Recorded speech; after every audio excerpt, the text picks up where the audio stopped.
K-Wave 6 Radio and our host Kirk Spencer welcome you to our show bringing positive messages to today's world. And now, here's Kirk.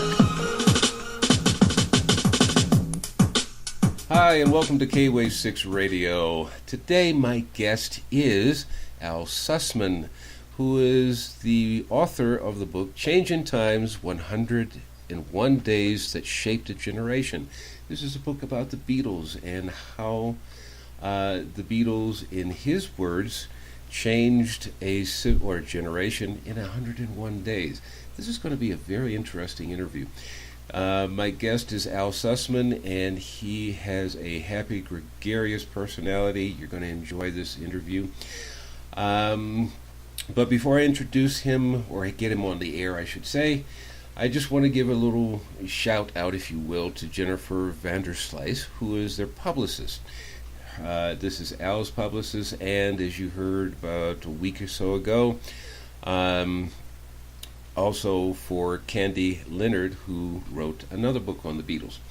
But I chose these two in particular because they give you, if you will, a slice. Sorry, Jennifer, I'm just going to use the last part of your last name.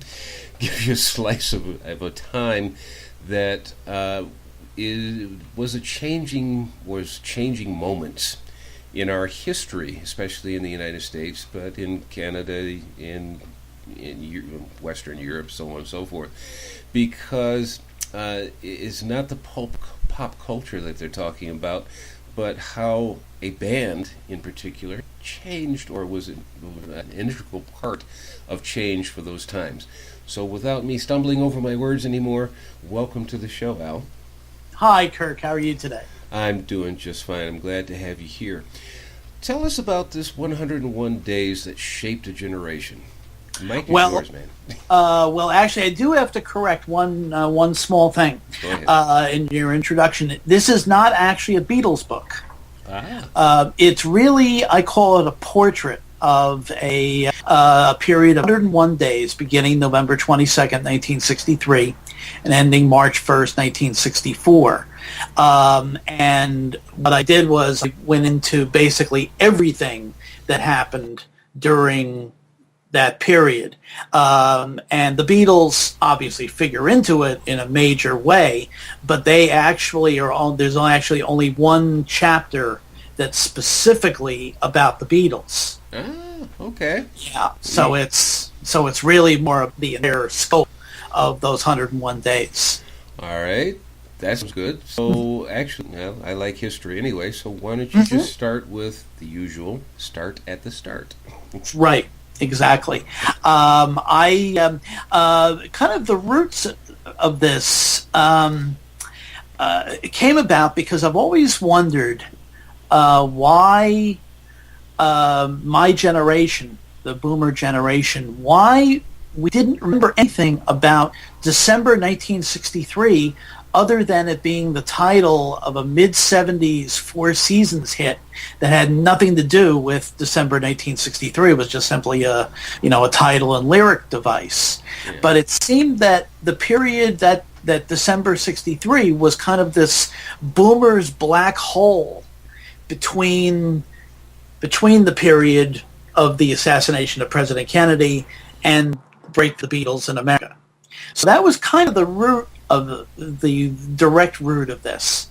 And then I decided to, really kind of research the period. So I went through the New York Times and Time Magazine for every day during the period, and took copious notes, and then basically kind of blended it all together.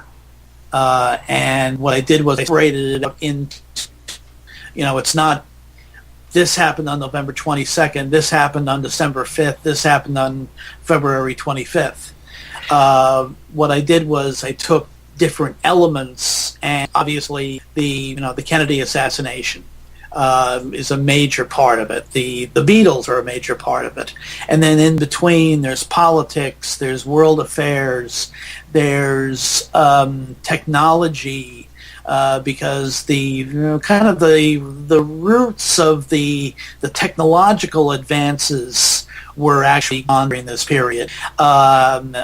Sports, Broadway, television, and of course pop music. Mm-hmm. So I tried to blend it all together and put together a portrait of what is actually a very important period. Even though it's only 101 days, it's actually a very important period in our history. Well, actually, short pieces of time, I'm quite sure you know from your research, short periods of time is just like a flash of light. But, if we did have our sun one day, we would know the difference. Yeah. Very, very true. Yeah, so start from the start. Were you going to start with the Kennedy assassination, or what? Obviously, it begins with the assassination of President Kennedy, because that's again, for our generation, it's probably one of the three most significant events from the standpoint of its out of nowhere shock value and its long-range implications. The only events in what you might call the media age that are comparable are the Japanese attack on Pearl Harbor on December 7th, 1841, and September 11th, 2001. Yeah. Those three are really alone as far as as I said, the out of nowhere shock value and the long range implications. Mm-hmm. So it's one of those things where everybody that was of age knows exactly where they are, or where they were, and what they were doing when they heard the news that President Kennedy had been shot. I remember. That's for sure. Where were you? I was at home, and I was actually vacuuming the floor with the TV on. Okay. So yeah, I well, in my generation, well, I say my generation, it's our generation. Mm-hmm. President Kennedy was basically the anomaly because he was the first youngest president that was ever elected. Exactly. And he was so, in his own way, is very charismatic. Oh yeah. Very much so. So he captured even people in our age group, and I was, 10 years old? Mm-hmm. Yeah. Yeah. Oh, yeah. In fact, there a week before President Kennedy went to Dallas, he was in New York and made an appearance at a CYO convention, a surprise appearance at a CYO convention at, I think, the New York Hilton. And afterwards, there were some interviews done by NBC News with some of the attendees, and they were all extremely impressed with with his remarks and just the way he came across, and there were even comments from a couple of the girls that probably sounded like the same thing that you would have heard 3 months later when the Beatles exploded in America. Mm-hmm. So yeah, he had an incredible impact on our generation. I mean, the inaugural address, I think a lot of people, even though he was directing a lot of the comments, the new generation of Americans, he was talking about his generation, which was what we now call the Great Generation. But actually, a lot of our contemporaries, kids who were in their teens or less at that point, we kind of thought that he was talking to us, which is why so many of our generation subsequently joined the Peace Corps or got involved in the Alliance for Progress, etc. Uh-huh. Let me ask you a quick question here, because I'm just going to make a little humor out of this. We all know what CIA is. What is CYO? Yes. The Catholic Youth Organization. There you go. Yeah. I was I'm actually, despite the last name, I actually was raised Catholic and went to Catholic school. So I went to a CYO day camp in the early 60s and went to CYO social events, dances, and things like that. In those years, so I know the CYO very well. Yeah, okay. No, that's fine. It's just you just kind of went through CYO, and Yeah, some of our listeners may not know what is CYO. Right, Okay. very true. Because if they're thinking like I am with my crazy sense of humor, I know CYA. Yes. CYO. Anyhow. Very true. I'm sorry. Continue, please. Okay. Well, as I said, the impact of the assassination was particularly hard hit by, again, our generation. But it also, it's the single most written about event of the entire 20th century. So the challenge was to do something a little bit different, rather than go through the same chronology that everybody has and add whatever, conspiracy theories or whatever. So what I did was I took two pieces of now very outmoded technology, that actually were very contributory toward getting the news out. One was a radio telephone in an AT&T sort of bus that was in the motorcade, and which Merriman Smith, the White House correspondent for United Press International, used to call his office and recite the bulletin that would be going out within just a few moments. And the other one being a teletype machine, which again is totally out of date now, except that it's used in certain parts of the country as background noise on all news radio stations. True. But it's not in use at all anymore. But it just happened that Walter Cronkite was standing next to the United Press International teletype machine in the CBS newsroom eating his lunch when all of a sudden the bells that he knew very well, having been a United Press reporter during the war, he heard these bells go off that immediately signaled a big story, looked down, saw Merriman Smith's bulletin come up, and then ripped it off of the machine, headed for a sound booth, because as ridiculous as this sounds, they had to warm cameras up before he could actually go on the air on camera. Oh. They had it took about 10 minutes to warm the cameras up. Oh yes. And before he could, but he was.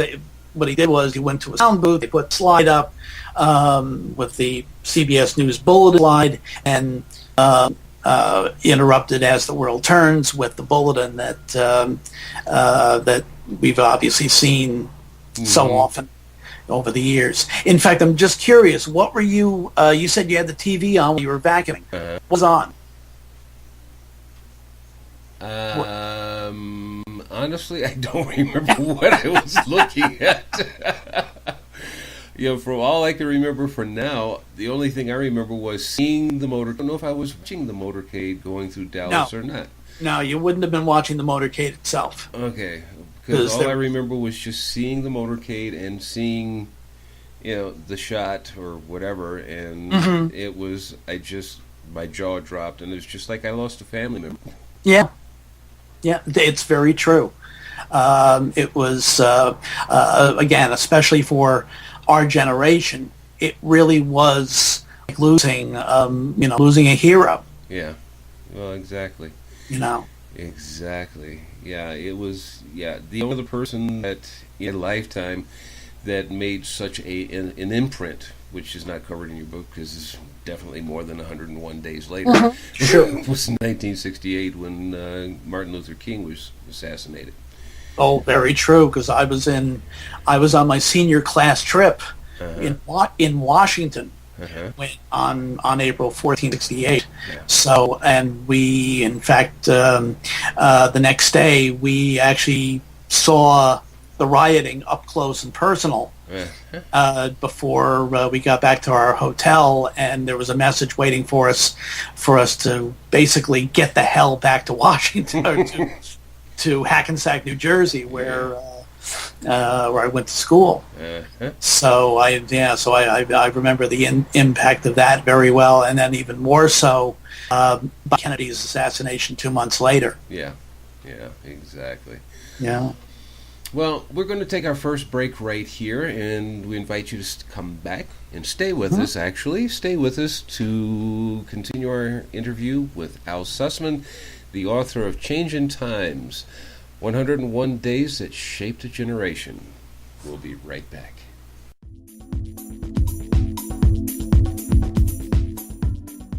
Hi, this is Lisa Avebury, and I am with Sacred Introvert Retreat Tours. We're heading off to Glastonbury this May, and we hope you'll join us. So check it out, sacredintrovert.com. And I'm at K-Wave 6 Radio, and I'm feeling super honored and blessed to be here. Have a beautiful day. Hi, this is Pat Kammer, author of Love's Voice Changes You, Book 1. And I now have Book 2, which is called Hello Awesome, Message from Spirit in Pat's Patters. Buy your book from Amazon.com.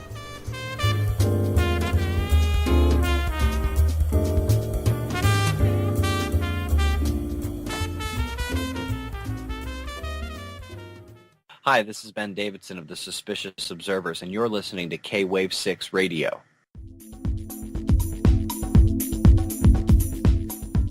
Hi, and welcome back.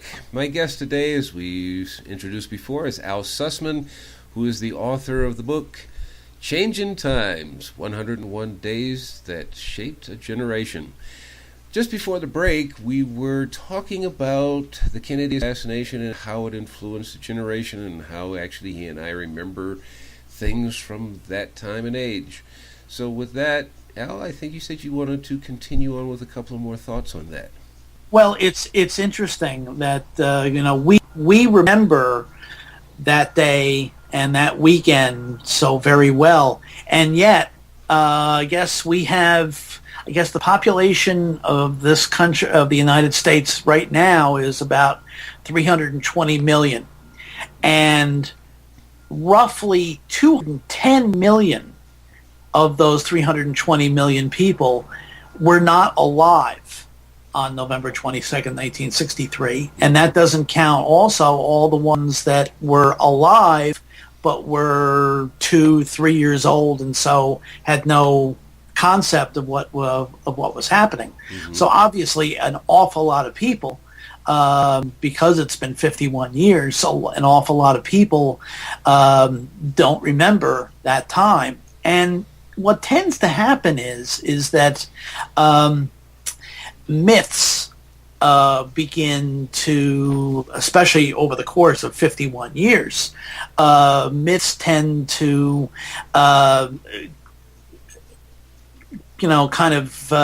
proliferate about certain events. Mm-hmm. And probably the one that has stretched out the longest regarding the Kennedy assassination and what happened afterward is that the country was in a state of almost suspended animation, that almost in a collective fetal position for the next 6 weeks, and that it was because of the national mood, that the Beatles were able to break through America in January of '64, and all of that is absolute nonsense. First of all, we certainly the first week or so after the assassination and after that weekend. I would say the American people were kind of collectively, to put it in boxing terms, on rubbery legs, emotionally.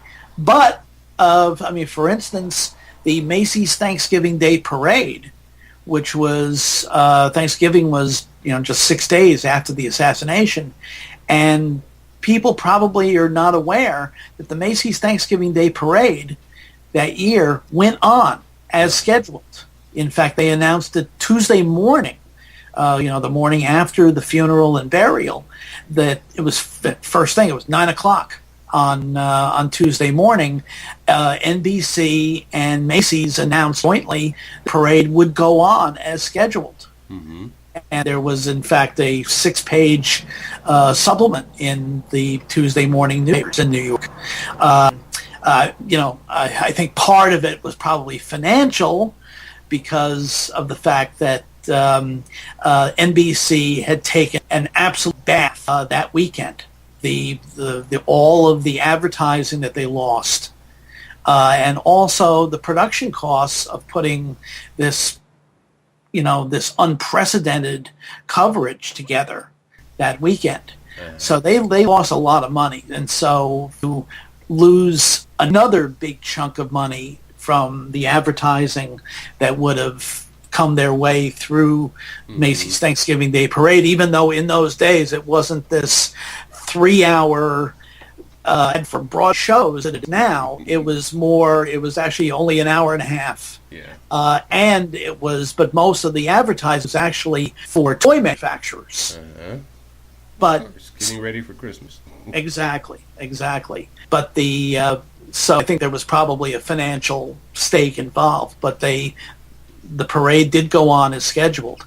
And what happened is that the country, after about 2 weeks, we as a nation began to kind of get ourselves back together emotionally. Mm-hmm. And there was a holiday season here. The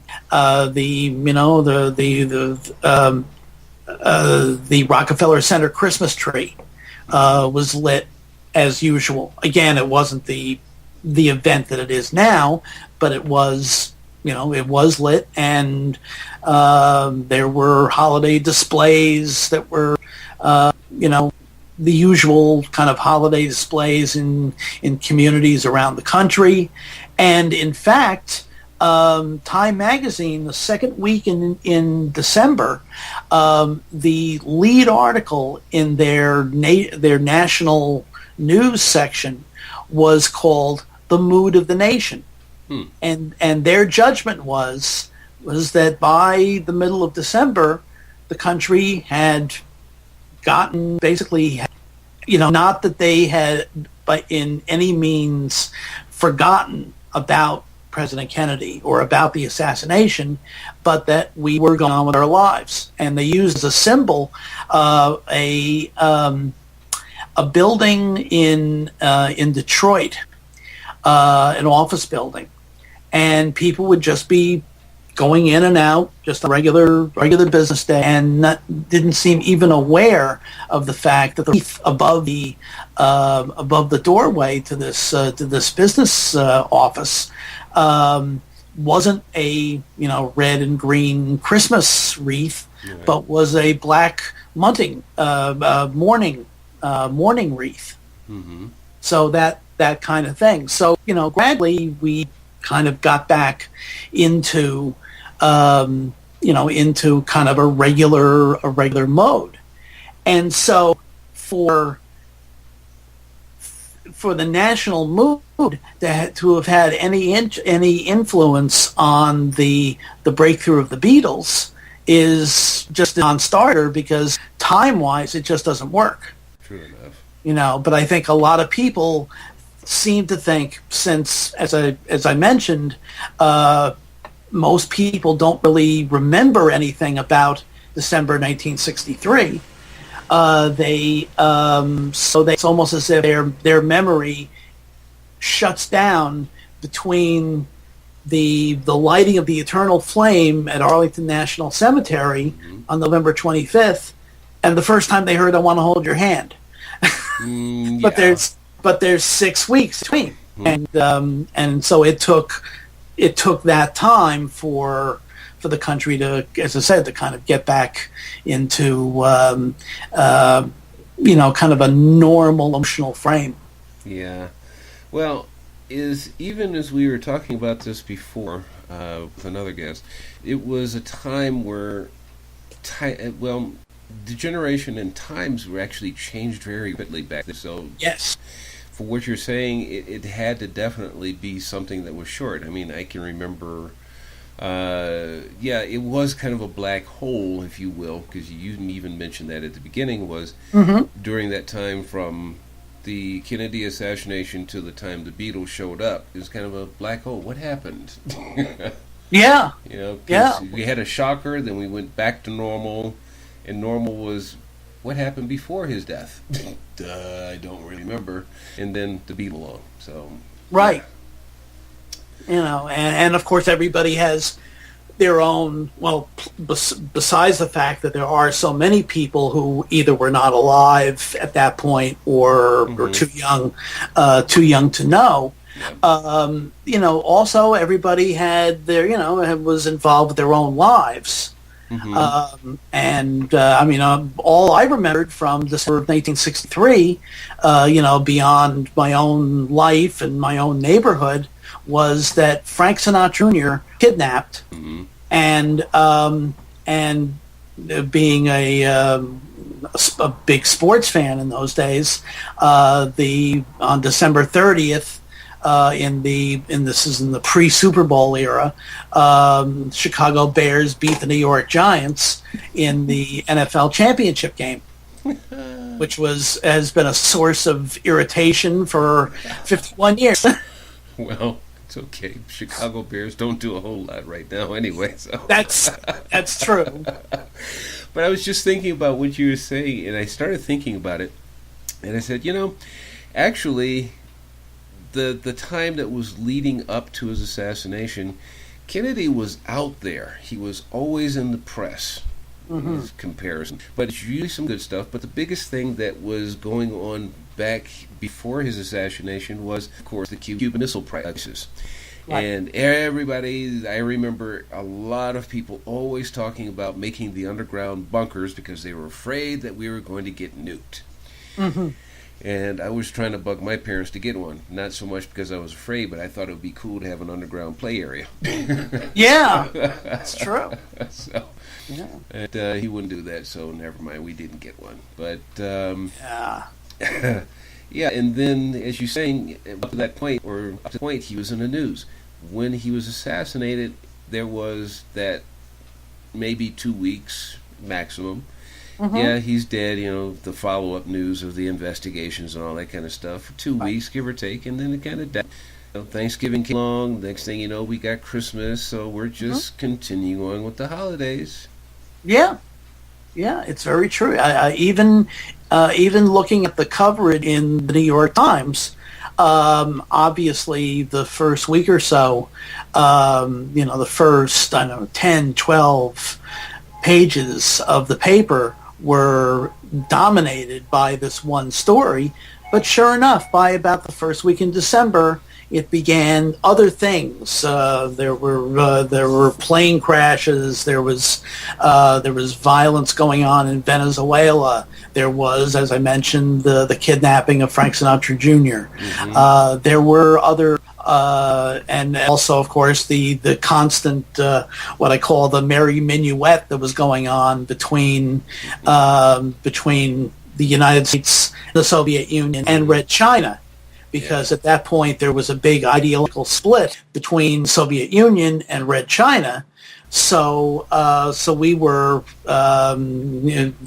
between the three superpowers, we were very much involved in what you might call the merry minuet. And plus the fact that there was a kind of feeling out period during those early weeks as to whether Lyndon Johnson as the new president would be pursuing the same kind of thawing of the Cold War that Kennedy had tried to pursue during 1963 in the wake of the Cuban Missile Crisis, when we came so close to to nuclear war. I think both Kennedy and Nikita Khrushchev thought that we really literally dodged a nuclear bullet. So certainly both countries were very much involved in kind of stepping back and maybe slightly thawing the relations. He made a speech at American University in June of '63, where he definitely was holding out the olive branch of disarmament, and in fact, in late August, a nuclear test ban treaty was signed between the United States and the Soviet Union, and a communications hotline was installed at the White House and at the Kremlin. So it wouldn't be the situation that there was with the Cuban Missile Crisis, where the only communication between the two countries was through cables. Yeah. So it's that had been a very scary time, and so there definitely, Kennedy and Khrushchev had definitely kind of an effort toward soothing relations. And then following the assassination, there was, as I said, this sort of feeling out period regarding whether Lyndon Johnson would take the same tack. Yeah, well, for those who don't remember, President Kennedy was very definitely against what is commonly called these days the military-industrial complex. Even his predecessor, Dwight Eisenhower, was making mention of it. And what I even learned not too awfully long ago was DARPA. And I forget exactly what DARPA stands for, but it's a defense organization that creates new military instruments for military use, whether it's gun or cannon or laser or just body armor, whatever the case may be. That was actually started in 1958. Yeah. And Kennedy and Dwight Eisenhower were definitely against it. The presidents that followed, they really didn't care. Yeah, especially once we got ensnared in the escalation of the war in Vietnam. Yep. Yeah, and I think Kennedy was actually trying to get rid of the war or get it out. And Johnson, when he became president, he not only escalated the war, he also, because President Kennedy had written an executive order, I think it was, to take away the power of the Federal Reserve. And I forget, I think it was 1110, some document number, something like that. I can't remember the exact name. But yeah. So all of these things he was trying to push in there, and then he's assassinated. Holidays, life returns to normal. But it's your job to tell us about that. But we're going to come back to that right after this break. So stay tuned with my guest, Al Sussman.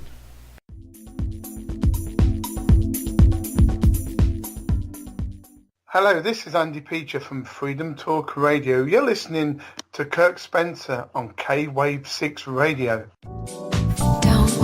Do you get writer's block or tongue-tied when you try to write or talk? Need a wordsmith for a script, article, or research paper? Let K-Wave 6 Productions help you with all of your audio, visual, editing, and language translation needs for your business or hobby. Does the thought of creating a website give you chills?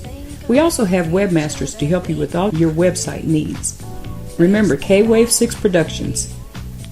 www.kwave6productions.tk or email us at info.kwave6productions.tk. Are you ready to put an end to thinking about how you wish it were and take action? Take this step to find out more by going to coachingbyria.com. And you can receive your free consultation session with Coach Ria. Coach Ria is a certified professional life coach with a passion to help make the difference in the world.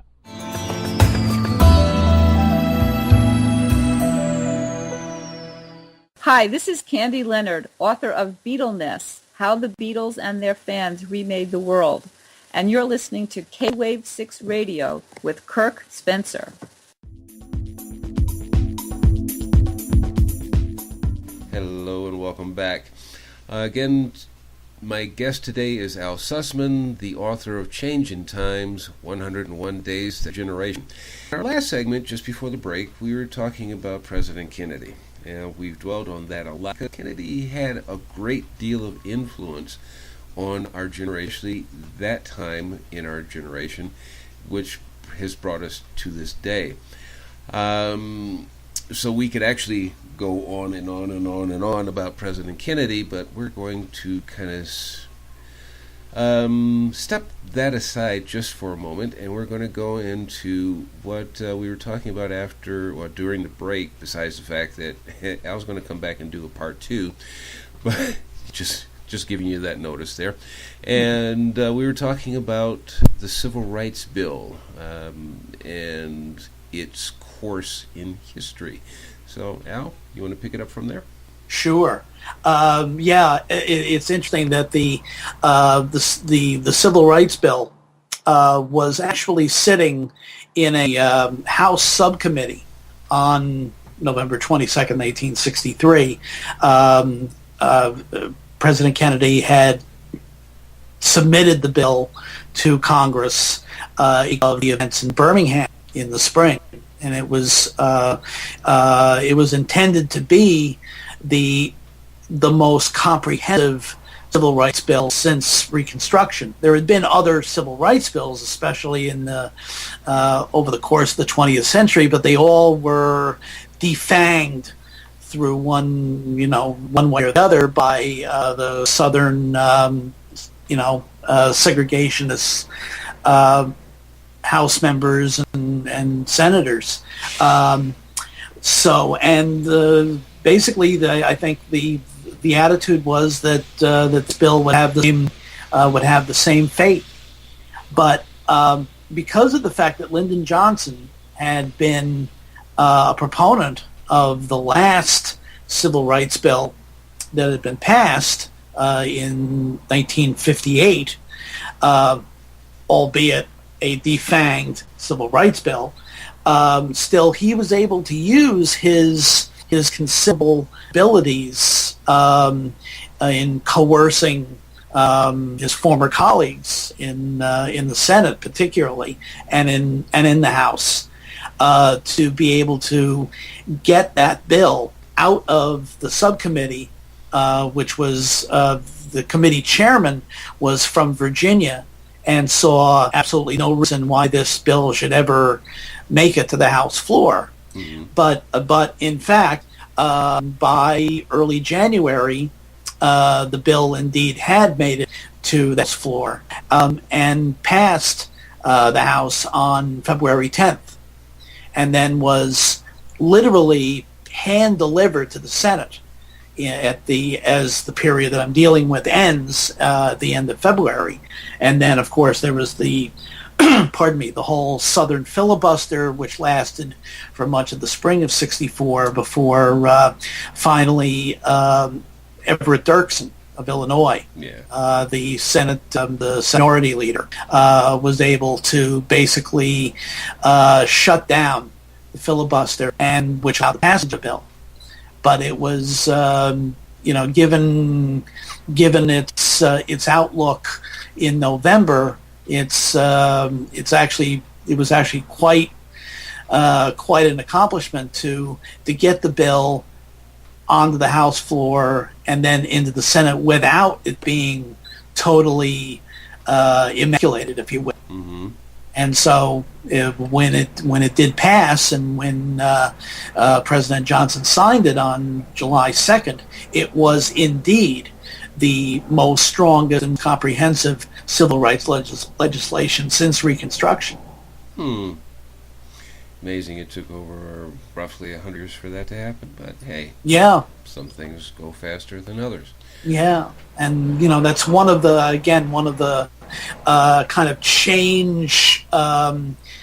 change-making events that happened during 101 days. There was also in mid-January the Surgeon General's report on smoking was released, which was the first government-mandated report on the effects of smoking. Through 1963 had been the 7th straight year of record cigarette consumption in the United States. I believe the figure was, I think it was 532 billion cigarettes were consumed during 1963. And in those days, everybody smoked. Yeah, pretty much.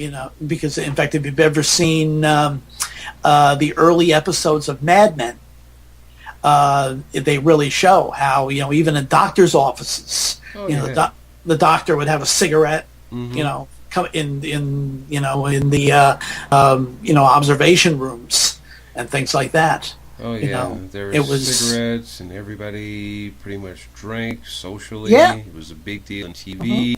You come home from work, you think about even what's his name, Darren from Bewitched. Yes. He came home in a suit, and the first thing he grabs is a drink. Right. And he goes out to Larry's boss, and they're going out to have a drink. Right. And they're smoking. Right. Oh yeah. Oh yeah, absolutely. That was considered to be, the uniform for, for a manly man, and to have a cigarette in one hand and a drink in the other. Yeah. So it was a very different world. But that was the first, as I said, the first government-mandated report that basically said, in effect, that smoking is going to kill you. That cigarette smoke causes cancer, that it causes emphysema, that it causes heart disease. And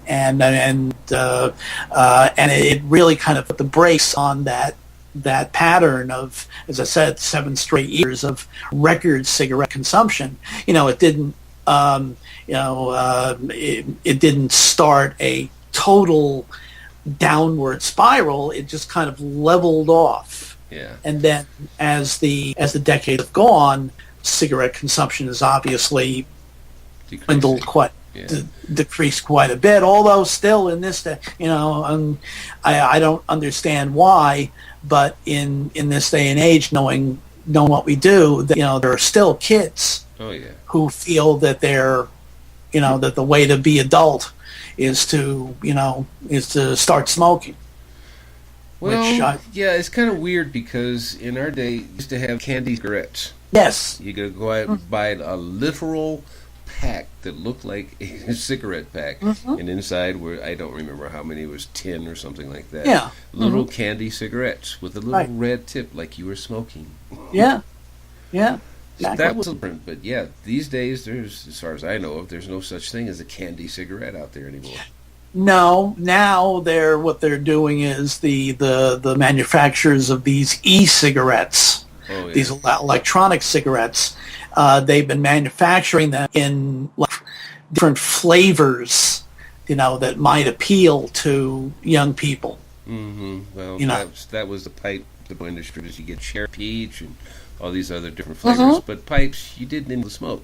You just went into mouth and back out. That was it. Except that it would cause throat cancer and also lip cancer. Yeah. Well, you got this thing hanging out of your mouth. Yeah, exactly. So, so that was really the beginning of the change in attitude toward smoking. When did the Surgeon General's warning come out on the packs of cigarettes? That was the following year. That finally they were able to get Congress to mandate that there would have to be a warning on the cigarette packages, and then it took even longer to get a warning onto the packages that that for pregnant women that cigarettes were a hazard for pregnancies. And then, of course, there was by the late 60s, finally they were able to get cigarette advertising on radio and TV. Yep. Yeah, so it really all begins with that report there in January of 64. Yeah, and then the prices went up. Yes.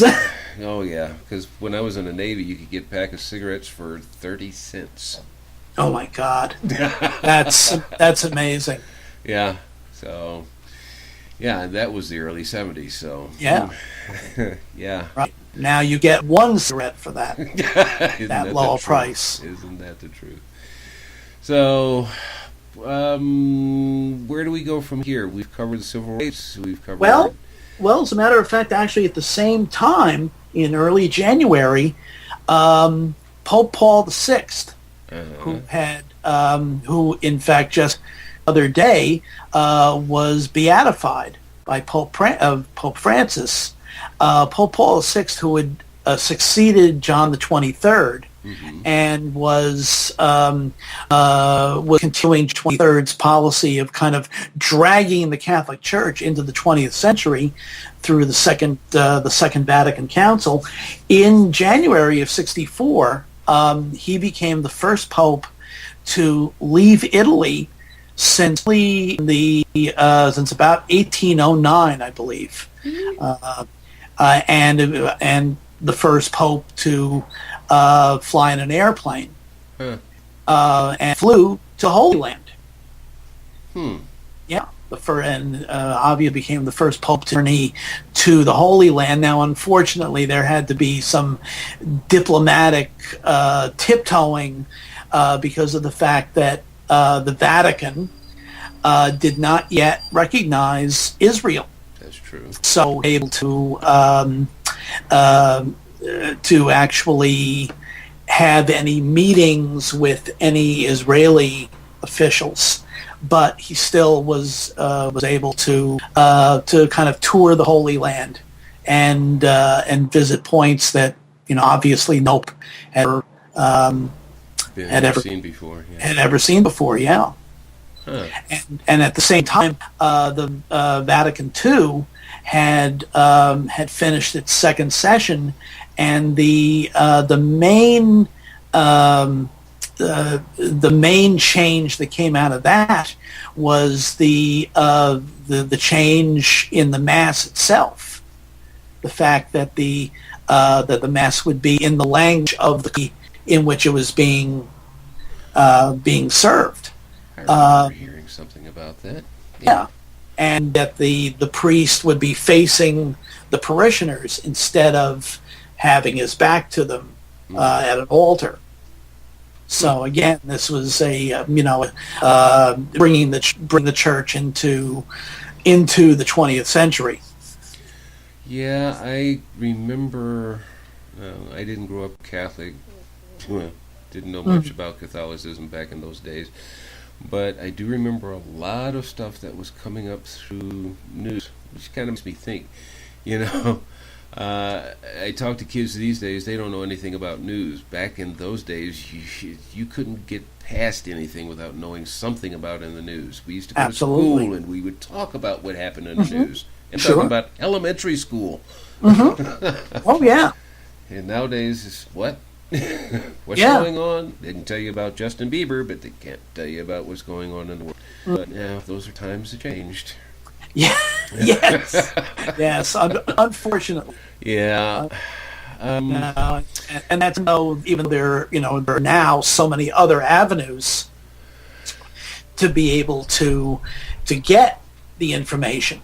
Well, that's just the point. Yeah. We were limited back then to ABC, NBC, CBS, and a few independent stations. Maybe around that time, I don't remember. No, there not NPR. There was beginnings of what would become PBS. But the very beginnings. I mean, it was still very much in the embryonic stage. Yeah. At that point. But yeah, it was just the three networks and a couple of independent stations, and that was it. So you either got your news either through radio or newspapers, or one in the morning and one at night. That's true. The network news reports. Yep, and a little bit on television, and used to be just around. Let's see, I was in Eastern Time, so where was it? Somewhere around 6 or 7 o'clock? Yeah, I think it was 7 o'clock you had news for a while. Right. Then 11. Right.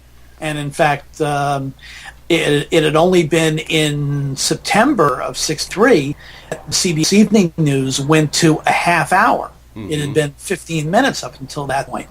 Yeah. And it took only about maybe 2 weeks or so for the Huntley-Brinkley report to also go to a half hour. Mm-hmm. So that was the beginning of another another barrier down. Mm-hmm. Although still, and half hour even then, really wasn't enough time to really cover the news. True enough. Yeah. With that, we're going to take our last break, and I'm going to remind you, Al and I have already agreed to do a part 2 because we've got too much information to share here, especially him. He's done the research. But in the meantime, stay with us, and we'll be right back after this commercial break.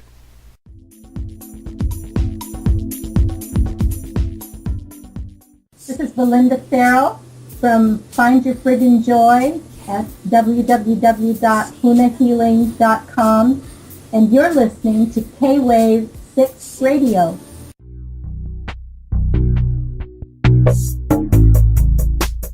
Hi, this is Amy Young of JSJ Phone. We are providers of junior iPhone, iPad, iPod, also Samsung, Sony, Nokia parts and accessories at very good quality and low prices. We sell to individuals, and the companies have 3 to 5 days delivery time by DHL or UPS. We do delivery in 24 hours after payment confirmed. For more information, see our website www.jsjphone.com www.jsjphone.com. Contact me, Amy Young, mailbox emy@jsjphone.com, or by phone 0086 134 18696 by Skype emy.yang2012.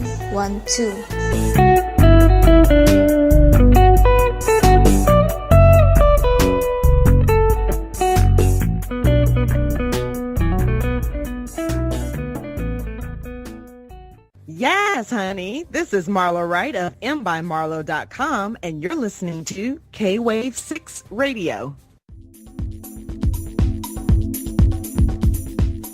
Hello and welcome back. Today my guest is Al Sussman, the author of Changin Times, 101 Days That Shaped a Generation.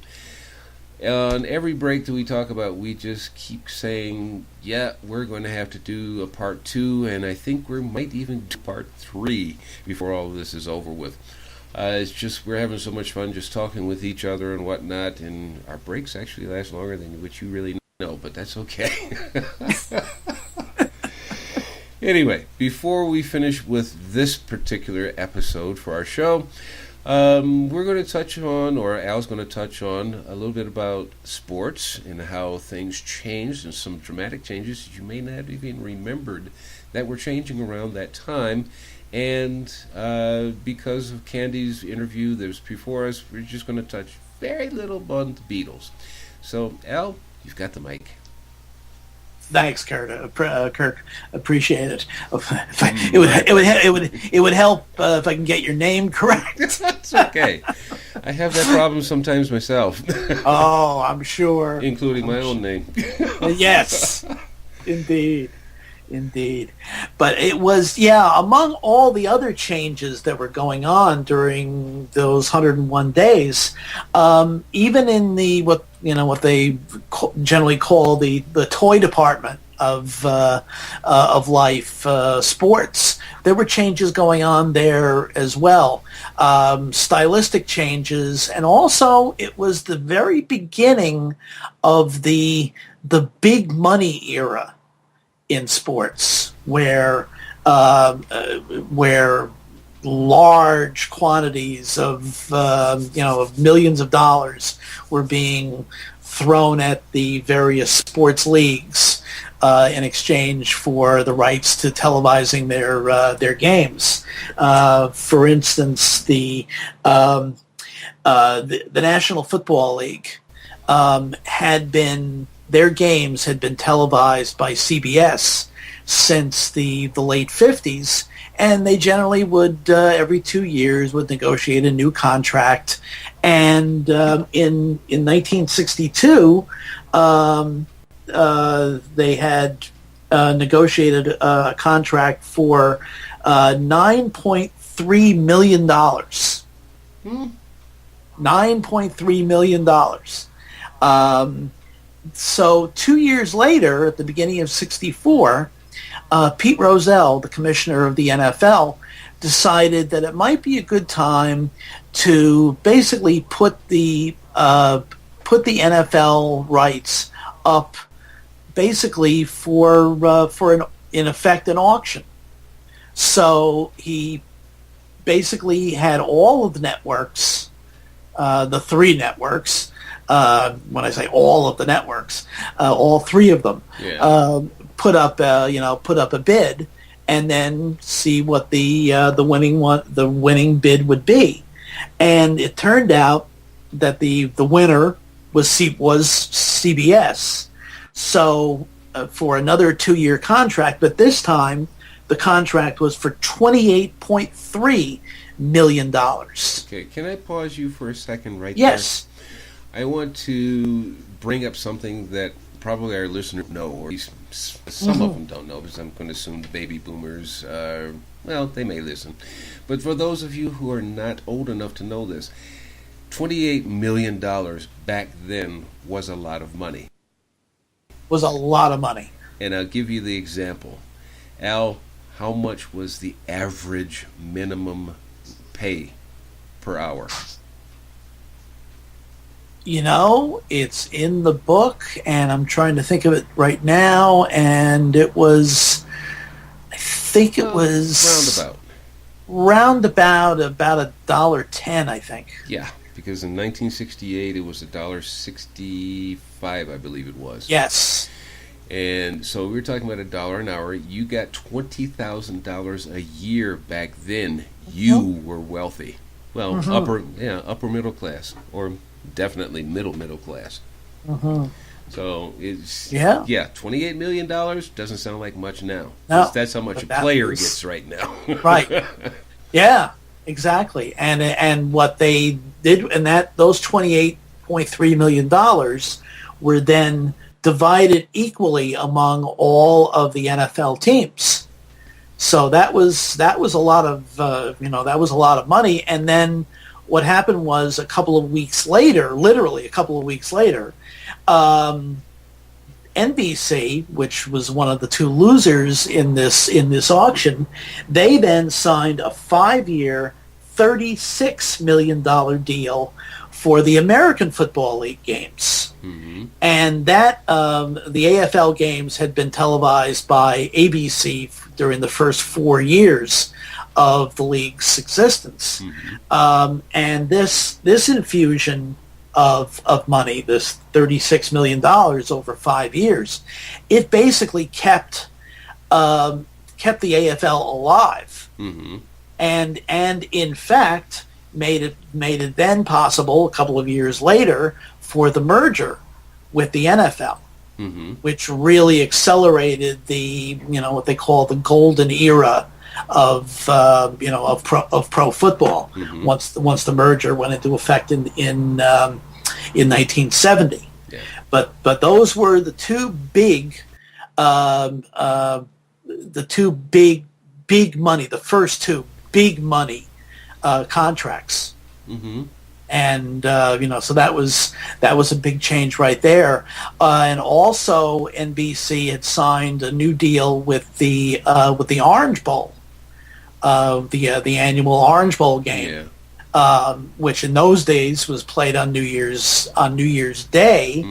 But with the new arrangement, the game moved into prime time, and that was the first time that any of the major bowl games were going to be televised in prime time. So there were changes going on there. But also, there was kind of a stylistic change in the players themselves. Up to that point, especially in fact in the fall of '63, the typical football player, typical all-American, upstanding citizen type football player, was symbolized either by the junior quarterback from Navy, Roger Staubach, who would win the Heisman Trophy, who in fact was awarded the Heisman Trophy the week following the assassination of President Kennedy. And on the pro level, there was Y.A. Tittle, who was the quarterback for the New York Giants, and in 1963 he threw 36 in the NFL schedule in those days was 14 games, and he threw 36 touchdown passes, which was at that time the record for the most touchdown passes in one season. Ironically, he was the same age. He was 37 at that point. The same age that Peyton Manning was when he set the new record for the 16 game schedule just this past year. So so that's interesting. But at least the style wise, Staubach and Tittle were very similar in that they went about things without a whole lot of flash, without a whole lot of charisma, if you want to put it in, and not a lot of flamboyance. Well, at the same time, there was another junior quarterback playing for the University of Alabama, a kid named Joe Willie Namath, and he was a little bit more flamboyant, although he couldn't be too flamboyant since his coach was Paul Bear Bryant, who was your typical old school coach. And what happened was at the end of the season, Namath was suspended for Alabama's final game of that season, and also for their bowl appearance I think it was the Sugar Bowl on New Year's Day. And the reason for it was because there was apparently an altercation of some kind that occurred in a parking lot near the University of Alabama campus in Tuscaloosa that apparently involved some of the Alabama players. What later emerged was that Namath, in effect, had taken the hit taken the disciplinary hit for several of his teammates who had indeed gotten involved in a fight in that particular parking lot.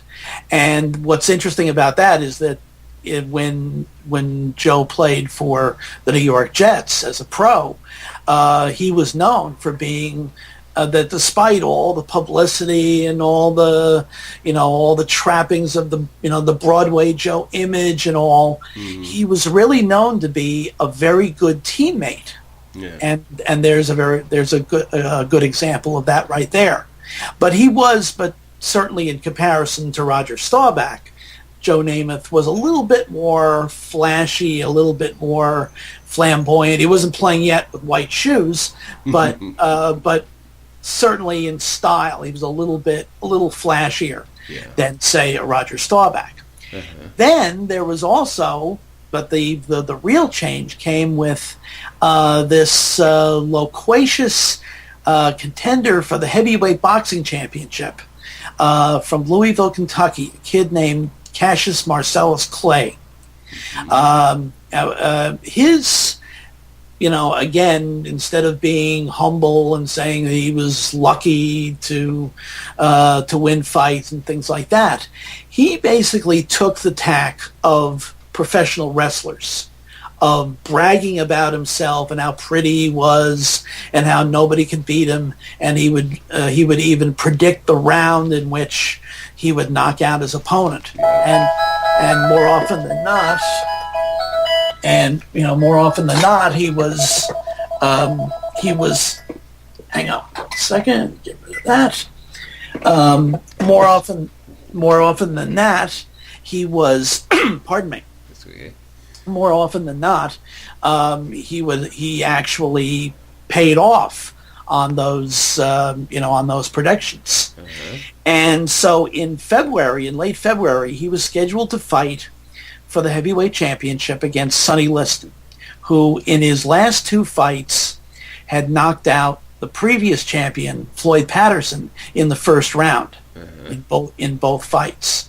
And Liston, who had a very kind of unsavory reputation, mm-hmm. was he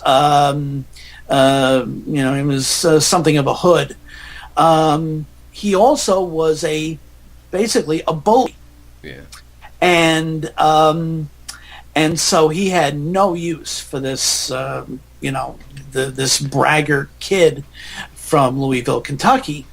In fact, when he knocked out Patterson for the second time in July of '63, Clay was at ringside, and Liston looked down at him from the ring and said, "You're next, Big Mouth." Mm-hmm. Yeah. And so in November they signed the contract for the fight, and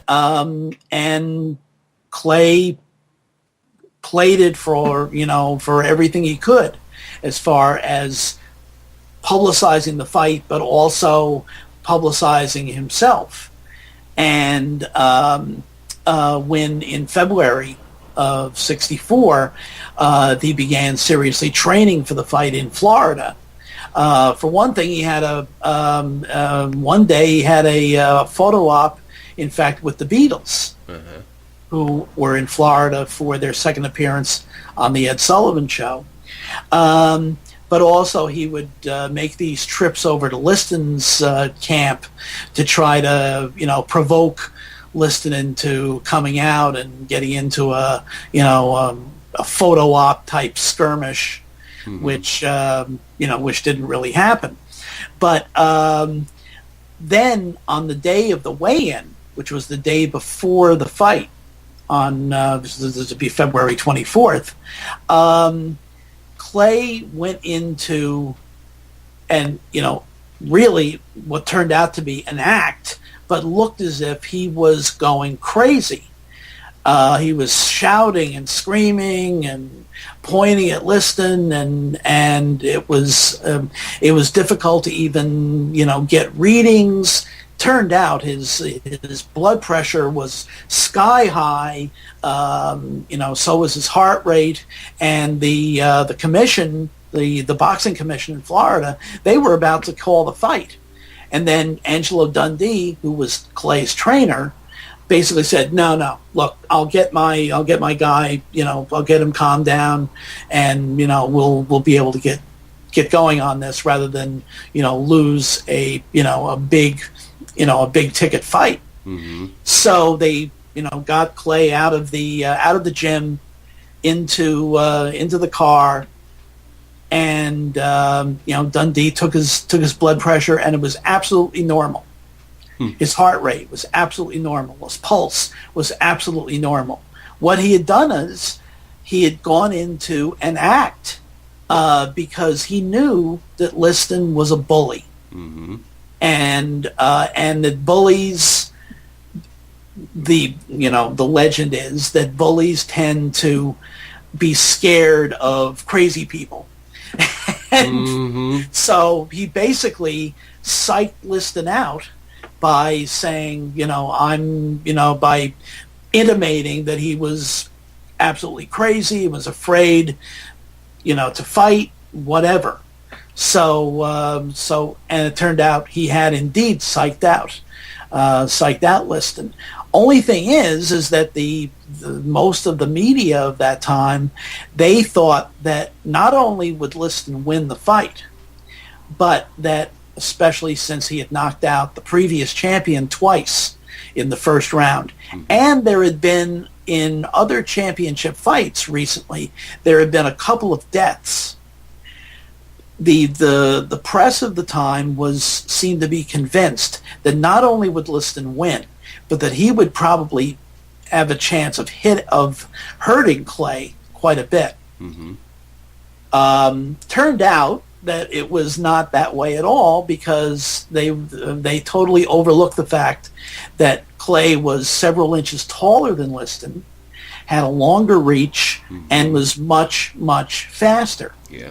And so when the fight started the next night, Clay just started to run and then would flick off these extremely fast but extremely potent jabs.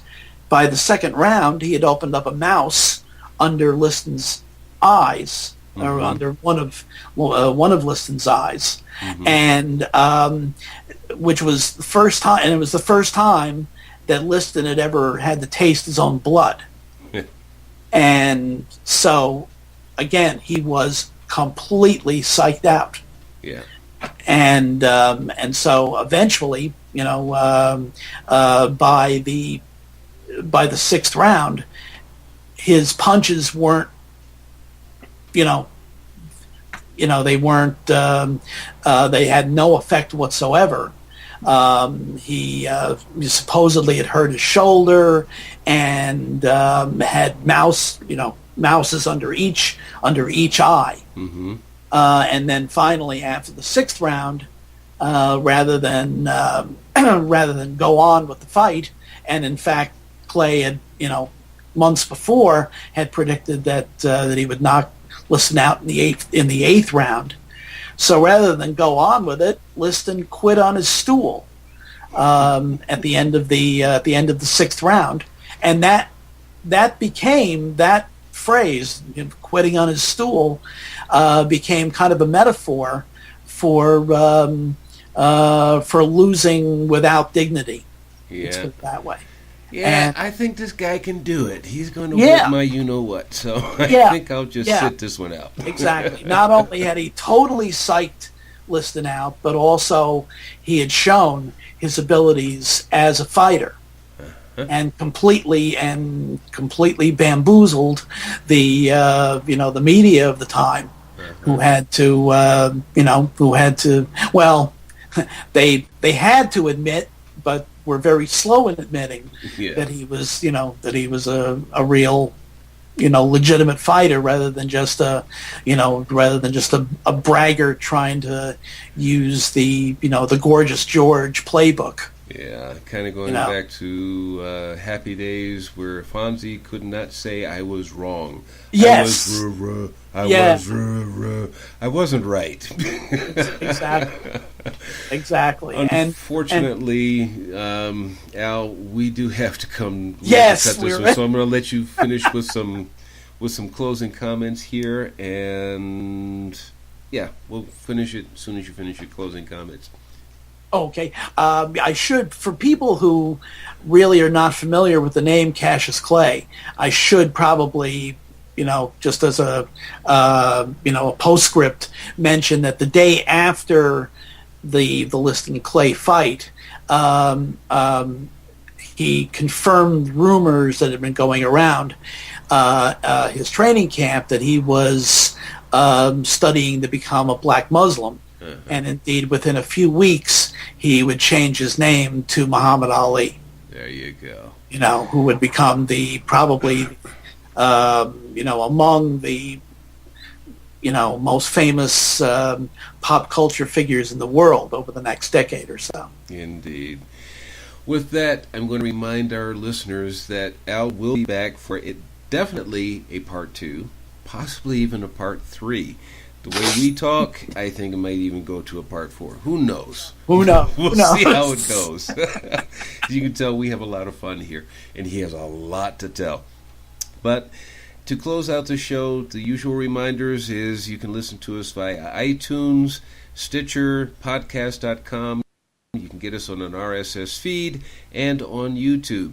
All of our media players can be played on your smartphone, on your go, while you're on the go, your tablets, and your computers. and even by Stitcher. You can listen to it in your car. All episodes on K-Wave 6 Radio are always free, and you can subscribe to your media player of your choice for immediate updates. You have to go look for us. Where is it playing? It's always there. We always play on those 5 different media player venues. You can also subscribe to our website and to our blog to get announcements to what's going to come up, who's going to be on, when, and so on and so forth, and our other little notes in there. If you missed any of our advertisers, please support them. If you miss them, you don't know what they are, go to our website and click on the menu on the website. It says advertisers. Click on the link, it'll take you directly to their website. Also, if you have any suggestions or comments about any shows, whether past or suggestions for the future, send it to our email, which is info@kwave6radio.tk. That's kwave6 with the number 6, radio.tk. And with that, do want to just want to tell you actually about Al's website, which is, I'm going to give you one, he's going to give you more, www.paradingpress.com. That's PARADING press.com. With that, Al, do you another website and any other final words? Well, you can get the book also via Amazon, and also there are signed copies of the book available through the website for the Fest for Beatles fans, which is thefest.com. Cool. Thank you, Al, for being here. It was a pleasure having you here, and I look forward to doing more shows with you. Thank you very much, Kirk. It's been a ball. Definitely has been that. And thank each one of you listeners for being here with us, and we'll see you again soon. Be well and take care.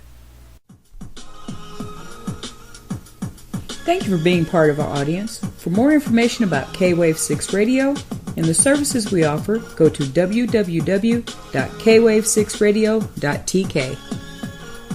Have a wonderful day.